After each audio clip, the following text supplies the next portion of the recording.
Finance Analyst 2 FAS job. Today we're going to be going over the qualifications for the position, job duties of the position, what applicants must do to apply, one surprising item and why that item surprised me. Moving on. Qualifications. Must have a bachelor's degree in accounting or finance. Must have a minimum of 5 years work experience. If other bachelor's degree in business, must have 5 years experience in accounting or finance. So what this means is that 5 years experience, you're going to get that somewhere else, like a business or a bank or, a company.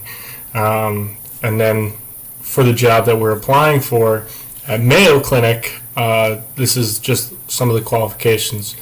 Next, we have the additional qualifications, which is a master's degree in accounting or finance. So just one up above the bachelor, so it's just a little bit more schooling, and then you get a better degree. You can get an MBA, an MHA, a CPA that can be active or inactive. Take the test, get qualified as a CPA. If it expires, then it expires and you become inactive. So there's that.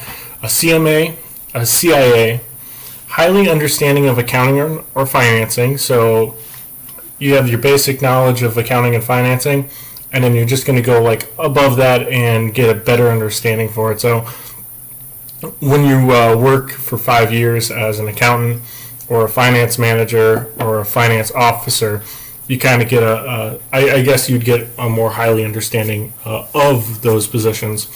And then highly understanding of Microsoft products like Word, Excel, and Outlook. Word is great. You can use it for anything. You can write papers. You can write dictations, stuff like that. It goes hand in hand with what you need to do to write down reports. Excel is more for getting account of your finances and stuff like that, and then Outlook is email and stuff like that. If you can't afford Word, there is OpenOffice.org, which has a free it has a free Word, Excel, PowerPoint. It has all that kind of stuff. It's just their software, which is very, very close to Microsoft products. Additional qualifications. 2, must have good investigational skills. So investigational skills is being able to find certain things that you're looking for, or maybe you aren't looking for them, but you see it and you're like, oh wait, this doesn't belong here. You can take that out. Must have a good attention to detail. So you're finding things that are out of the ordinary. It really helps with the accounting and going through your books and everything, and you start to see different things. You're like, oh, this doesn't belong here. Let's take this out. Must have accuracy and ability to manage multiple tasks. So what this does is multitask. So you can see what you're doing. You can do multiple things at once. 3 different windows open, and you're working on different things, or maybe they're all close together that you can piggyback off of one and the other. Must have great customer service skills. So this is actually very, very important to have as a skill set, to be able to deal with other people, not your coworkers, but people that you're working for or are working for you, and you can cross-reference, and you can they give you stuff to work from, you give them stuff to work on. It's great to have that that kind of relationship with the customer. Address the customer's needs. Again, you can tell them that they need this, you can tell them they need that. It's just basically you're telling them what they need to do in order to have a better grasp on their financial needs. Be time-oriented. This is perfect. You got to make sure that you're on time with your things. You need to understand how much time goes into each piece of work, and you can base it off of that. Knowledge of large accounts and grant management systems is a huge factor. It lets you kind of dive into work a little bit more. If you have the qualifications of large accounts and grant management systems, you're more likely to it's more likely to be easier for you to work on other accounts. This is just, it's very good to have those skills. Must have the ability to work alone. So this is an additional quality. It's going to be a very team-based job, but sometimes you have to work alone, and you can't have other people there to ask questions and stuff. So it's good to know what to do when you're by yourself. Job duties assures the integrity of financial and statistical data. So you're making sure that everything is where it needs to be.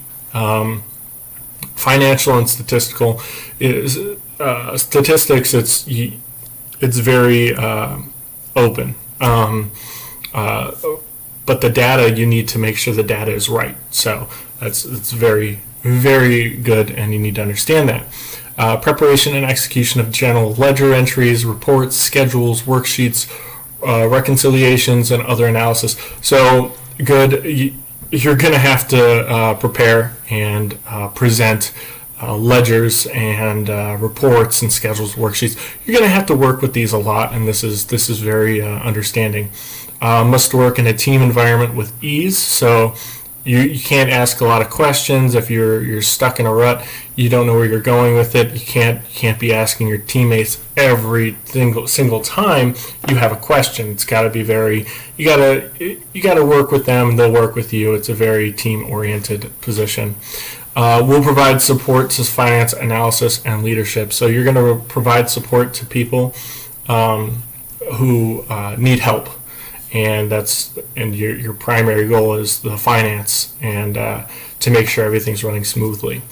The ability to use reporting tools to develop complex management, financial information. Again, you're using these tools to report, like if something's missing, or if something needs to be put in, or if something if something's out of place, be able to do that. Interpret and apply mail and governmental finance and accounting policies and procedures. So pretty much the law. You have to lay down the law on this one. Make sure you're doing everything right and to a T. So it's very, you just got to make sure it's right. Proactively identify and communicate problems and opportunities. So you're going to find things that are out of place. You're going to want to communicate those problems, and you're going to want to address them, and then you're going to want to fix them. Opportunities, something comes your way that, you're like, I can do this, and you're going to do it, and you're going to do it without a problem. It's going to be great. So moving on, job duties number 2, seek input and participate in implementing in solutions and or improvements. So if you find something that you can do better, or you've found something that is easier or an easier way, you can tell people about it and be like, hey, listen, I found an easier way to do this. We just do it this way, and they'll piggyback off of your improvement, and you'll keep implementing new and improved methods of how to do your job. Provide analytical, accounting, financial, and compliance support to department and institutional leadership. So you're gonna bring what you have, and you're gonna bring it to the table. You're gonna bring that to different departments, and you're gonna, hey, you're spending too much money. Hey, you're not spending enough money. Hey, we need to get these books right. So you're gonna help departments and leaders in their way of doing things. You're gonna teach them how to better use their money, and where it's going and how to use it and stuff like that. Mentors, coaches, and teachers of staff. You're going to teach a lot of people. You're going to teach the people that you work with and that you work under. You're going to teach them how you do stuff. You're going to mentor new people who are coming in. It's a give and take relationship, because you're going to give to them and they're going to give to you. So it's really, you're giving them ways of improving, and then they're going to give you ways of improving. So it's a very upbeat kind of job where you're constantly talking with one another and getting to know what to do and how to do it better and stuff. So that's good. Application to the job. So applying for the job. So I went to Indeed.com, found this one, and it sent me to the Mayo website. And so Mayo website, you can either log into your LinkedIn account, and you can put that on your for the job as a resume, or you can apply within the Mayo and just do your resume right then and there. So you have your resume, you put it on, and you apply for the job. It's very simple. It's very easy. And the LinkedIn account, if you have one, that's great. If you don't, it's no problem. As long as you have a resume. Remember, always keep a resume and always update it to the best of your knowledge. My surprise was the pay is biweekly and starts off at $2,116.80, and that's every 2 weeks. So that's what you're getting every 2 weeks. For a month, you're getting $4,233.60, and yearly, it's $50,803.20, and that's before the taxes are actually taken out. So it's actually a good sum of money, but with all the qualifications needed for the job, the pay seems a little low for me. Of course, it's only a starting pay and could increase over time, or if you have more of the additional qualifying agents, then maybe they'll raise it right then and there, which is great. I mean, it's not, they don't state it directly, so it's just kind of my word, which judging from the jobs that I've had over the years, this seems to play a big part in it. I would also think that the qualifications needed for this position, the pay would be substantially higher, but it's not.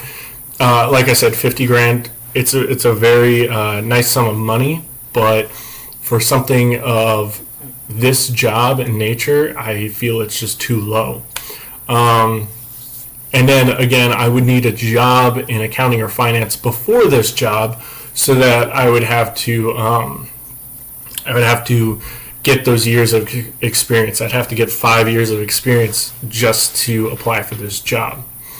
So most jobs for beginner accountants make around $16 to $18 an hour. This is just kind of a starting pay. If I worked 40 hours a week at $16 an hour, that would be $1,280 biweekly. So that's like cutting it in half. $2,560 a month and about $30,000 a year.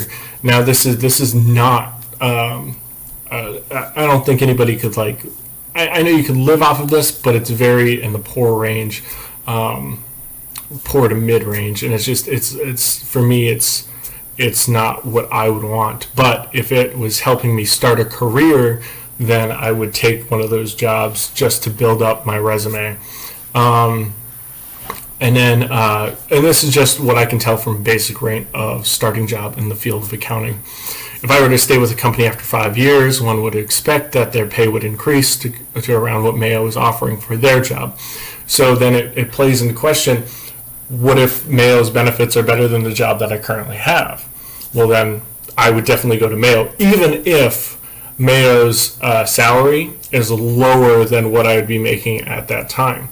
So if I was making lower at this or at this other job, and Mayo offers me a lower amount of money, but they add way better benefits, I'm going to Mayo without a doubt, hands down. That is what I'd want to do. I mean, to each their own. I would love benefits over more money, but money does help. So that's my presentation. Those are my references. We have Mayo Clinic Jobs and LinkedIn.com. I hope you enjoyed my presentation. Thank you.